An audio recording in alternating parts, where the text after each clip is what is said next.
what's up? I'm Channel Pup Fanboy Supervillain, and today we're going to be reviewing the new Shadow Generations Sonic 3 movie DLC. Subscribe if you haven't already and you love Sonic and Shadow and all that jazz, this is the place to be. And if you want to support me further, the link to the Patreon page is in the description below. Your support is hugely appreciated, thank you very much. So I adored Shadow Generations, and I was super ready to play some more Shadow Generations and get some new levels up in this bitch. And this here marks quite a significant event in that this is the first time the Sonic movies have crossed over with the mainline games beyond just mobile games and a aura in Sonic Colors Ultimate. From the jump, Shadow Generations Sonic 3 level pack is kind of nostalgic in its own way, this time to old movie licensed games. Seeing an overly bright-lit, simplified model of Movie Shadow pop out, voiced by Keanu Reeves, whose performance here is nowhere near as good as his performance in the films, Control!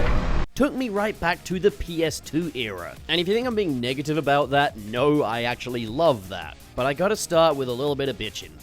Like what I said with Dark Beginnings Episode 1, I really wish Sega were more transparent with the release time, and that most countries east of America would be getting the DLC on the 13th instead of the 12th like is advertised. It's one thing to not drop the game on the midnight of the 12th, but I'm not exactly in Australia either. 1 AM on December the 13th in the UK is not December the 12th, and that's what was advertised. Please, Sega, either be more transparent or fix these schedules. Alright, that's actually my big complaint, and that's it. Like, things are pretty smooth from here on out. Accessing this DLC is a lot like how it's implemented in Sonic Frontiers Final Horizon. A giant ring opens up in the hub world, except here makes a bit more sense as we are using the film's lore of the rings creating portals to other worlds. There are new cutscenes that play when you first activate the DLC of Shadow entering this mysterious new realm. OG Shadow only communicates in grunts this time, leading me to believe that Kirk Thornton didn't record any new lines for this, but it is nice that they went to the trouble of animating some little story context to this. And then on the other side, he pops out as Movie Shadow. Now, playing as the movie version of Shadow is a fun novelty, and having him voiced by Keanu Reeves only adds to that. I think they've done a nice enough job with his character model, and in certain lighting conditions, it looks really good. He does play exactly the same as the base game Shadow, so don't expect any new abilities. In fact, there's less abilities as Doom powers are not a part of his gameplay. Movie Shadow is also not playable in any other stage. He is just confined to the stages that you get in this level pack, which, if I'm being honest, is kind of disappointing. It would be such an easy win to just have this available as a skin. And it's like, okay, it is plot sensitive based on the DLC. Fine, have it so that when I trigger the cutscene, he's just base game Shadow.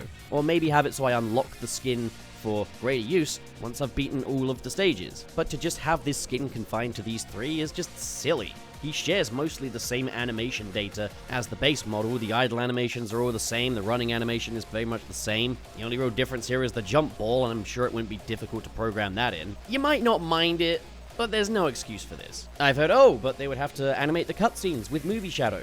No, they wouldn't. You've clearly never played through the game with the Terrier skin, have you? Because it just defaults back to the game model in most of the cutscenes. I didn't mind there, and I wouldn't mind with Movie Shadow. Oh, but it'd have to be voiced by Keanu. No, it's a skin. Why is a skin such a difficult concept for this fan base to grasp? I don't care if it's Kirk's voice or Keanu's voice. Just let me play as this guy in the rest of the game. Alright, fine. That is the main criticism of this, is that, yeah, Movie Shadow isn't playable anywhere else outside of these three levels. That was just a super baffling decision. Hey guys, Pup from the future here. I might have gotten a bit headstrong there. While it is disappointing that Movie Shadow isn't available as a skin, someone with far more expertise and knowledge than I have about modding video games has clearly attempted to mod Movie Shadow into the other stages, and when it comes to the mid-act animations, Shadow's facial expressions would have to be reanimated because of that centered mouth. Now, it does make me wonder if there is any kind of concession that could be made, maybe removing the animation data while using that skin. Maybe while using it as a skin in the base game levels, you could have it so that the mouth isn't rigged, so while he doesn't have facial expressions there, he would still be playable in those levels, because I would take that over nothing. Or maybe if they could just put the time and work into getting this up and running, I would really appreciate that. But clearly, the budget wasn't there for that, and that's a separate conversation, but yeah, when I said there is no excuse, nah, there's an excuse.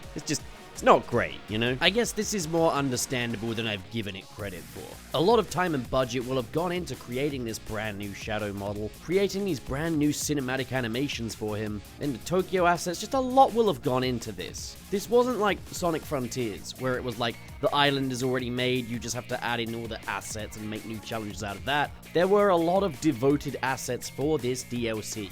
I will say it is still disappointing. I wish there was a workaround.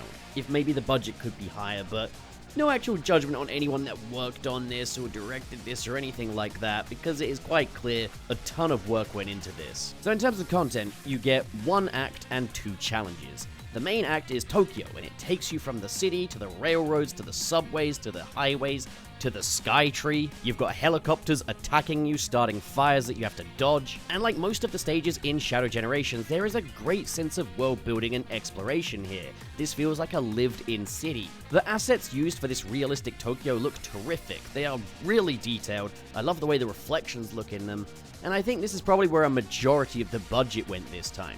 It's clear that the lighting is a bit more geared up towards making these environments look good, rather than necessarily making Shadow look good, because I would say, looking at the lighting on especially some of the cutscene shots, they could have done with another pass. I understand he's meant to be under the helicopter spotlights, but it just doesn't look very good. Storefronts and billboards are packed with Easter eggs, including a Starbucksified Mean Bean coffee shop, and they've doubled down on this reference as it's not just a reference to the Sonic movies, but a reference to Dr. Robotnik's Mean Bean Machine, in that the logo references Dr. Robotnik's Adventures of Sonic the Hedgehog design, which he had in that game. There are little nods to Rouge, Wave the Swallow, the OC hero here and there. And if you want to get a little closer look at some of these Easter eggs, well, at the start of the act, you actually have some limited camera control, which is really appreciated. I'm glad to see them giving this a shot, as I did really kind of wonder why there was such a lack of camera control in the main acts when I did my initial review. It's a step in the right direction. Another thing I really appreciate is that this stage does actually add something of value to Shadow Generations. I felt the quick slide mechanic was a little underutilized in the main game, to the point I didn't even realize I had it after I'd completed the campaign once. Mastery of the quick slide move is great for achieving higher ranks, and it's very satisfying to pull off some slide dodges with this mechanic. Just like the stages in the base game, you've got lots of alternate pathways to explore. However, these aren't quite as transformative as the ones in the base game, and will ultimately lead back to the main path more often than not. With a lot of these different paths, you are just performing skips, but I do really appreciate that this stage incorporates a lot more of the wall running, as usually there will be a platforming section with some enemies, but you can skip that by running up a wall and over it. That's some really great level design, and there's a really unique take on the loop-de-loop here as well to get from one side of a room to another. But what's also kind of funny is that this directly feeds into my biggest objective gripe with the base game. The spectacle of running up walls is rendered meaningless when, rather than conquering your speed to get up there, your character is just fucking magnetic now for some reason. Well, this DLC actually addresses this, with scripts that keep Shadow from navigating vertical surfaces when moving at a low speed. I did check to see if this was implemented into the rest of the game, and sadly not, and there is a little glitch where you can bypass these little scripts, which I have no idea how I did and haven't been able to do since. But I'll say this, while things like wall walking physics shouldn't have been an issue in the first place, I am happy to see this being addressed here in this DLC. I hope it's a sign of things to come. While I do love the spectacle sequences in the base game, I do feel like 40 seconds for the first cinematic is pushing it a little, and I did find myself growing a little impatient to get back into gameplay. And it's also a little strange that they missed a golden opportunity for a QuickTime event here.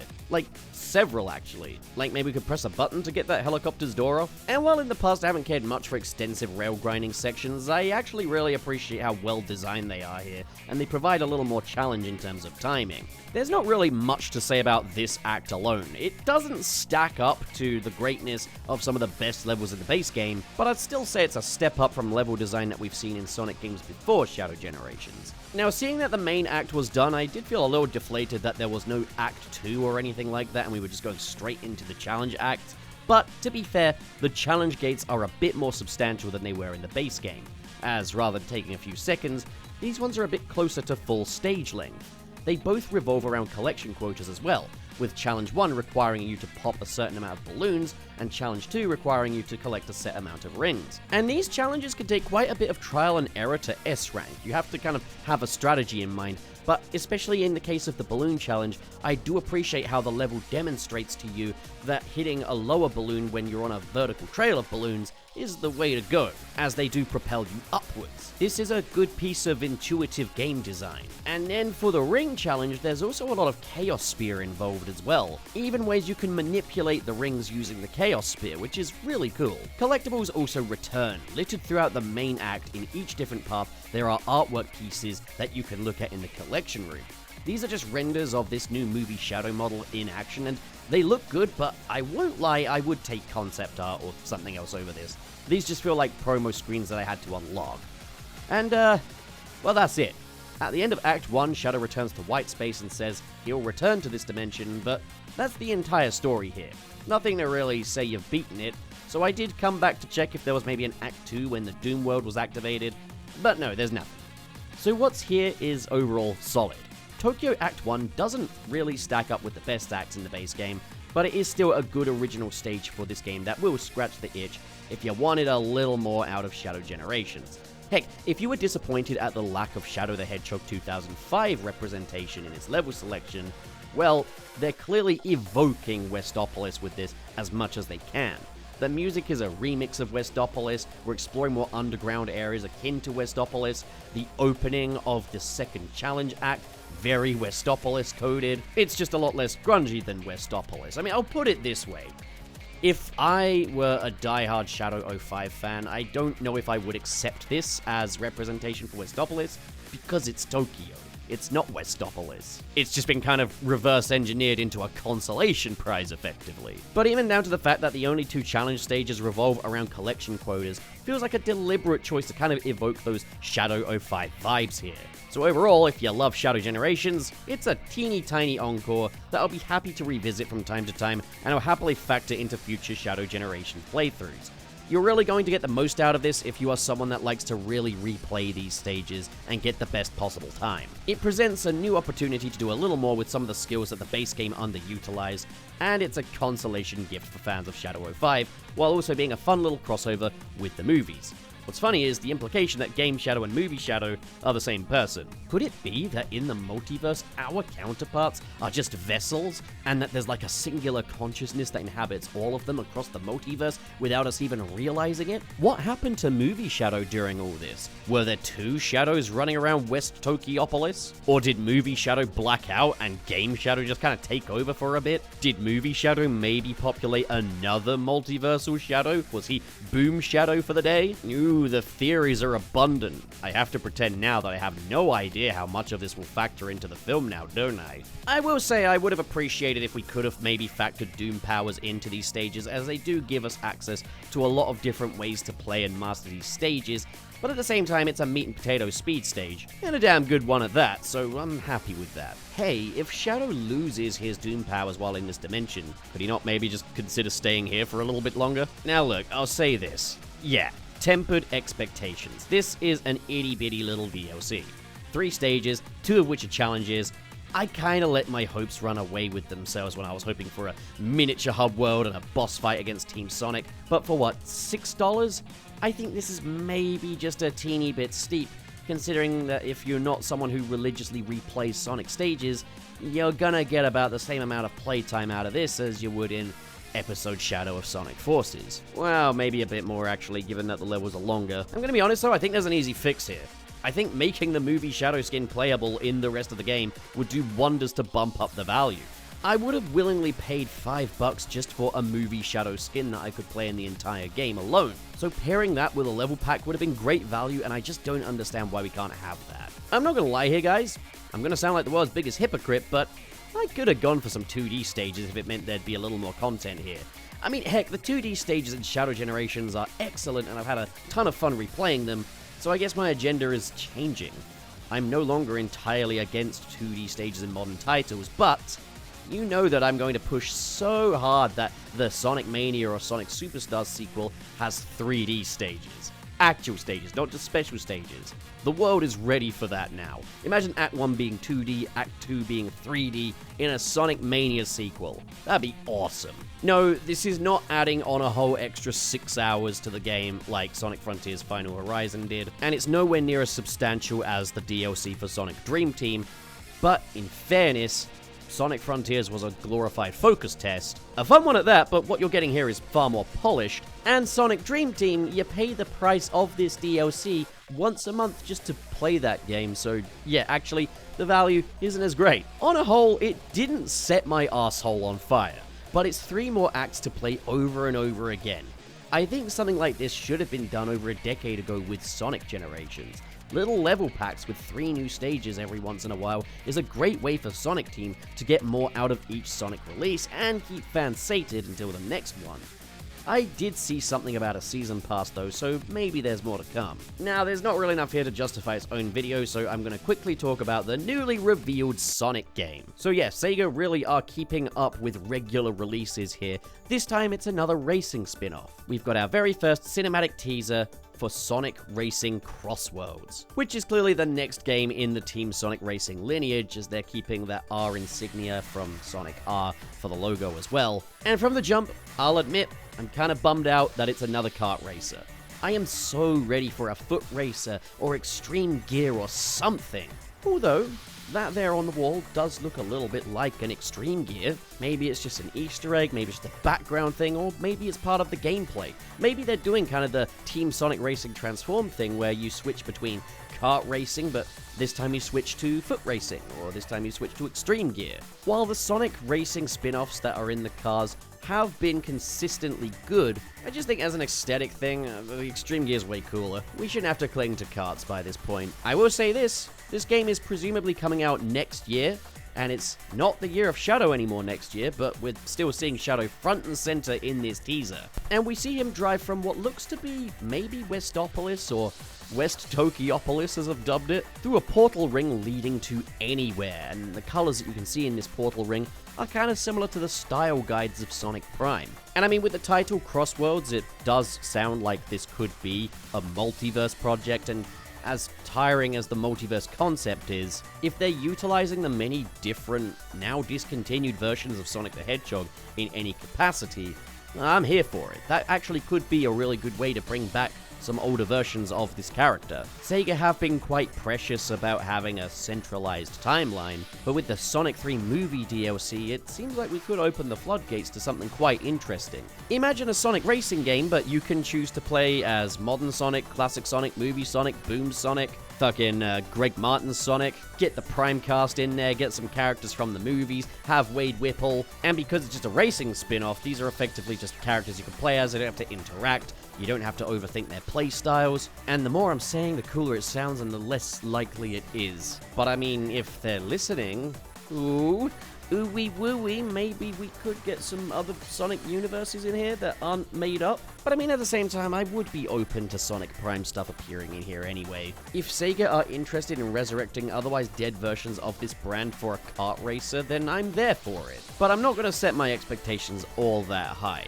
Maybe Crossworlds is referring to just going to different levels mid-level, kind of like what they've done with Shadow Generations. Maybe every so often we'll pop through the Radical Highway. Either way, I'm curious about it. Sounds good. But what do you good folks think? Comment below, discuss, and as always, if you've enjoyed this video and you want to support more like it, be sure to hit subscribe, hit the like button, and in the description below is the link to my Patreon page, where for as little as $1 a month, you can get your name in the credits of these videos, as well as being able to watch ad-free, download them to watch anywhere at any time. You know, the perks never end. A special shout out goes to the patrons in the $5 and above tier. We've got Silver, Josh Strider, Grant Allen, Twilord, Coco210, Hey It's Classy, Jay Sevian, Ian, Cho Henshin, KB, RT0, Cal X, Hypes, Sad Goku, Dare Denny, SSS06, Kale Bennett, get your finger out of my pocket. I see someone's watched the Salty DK Dan video. King K, Mr. SP, Sirius the Skeptic, Biotin. Did you know this entire video was AI generated? Again, gotta clarify, that is just Azinko's nickname. And Vera Wild. Thank you folks so much for your generosity, and to all of you at home, thank you so much for watching, and have a great day. Now get out of here.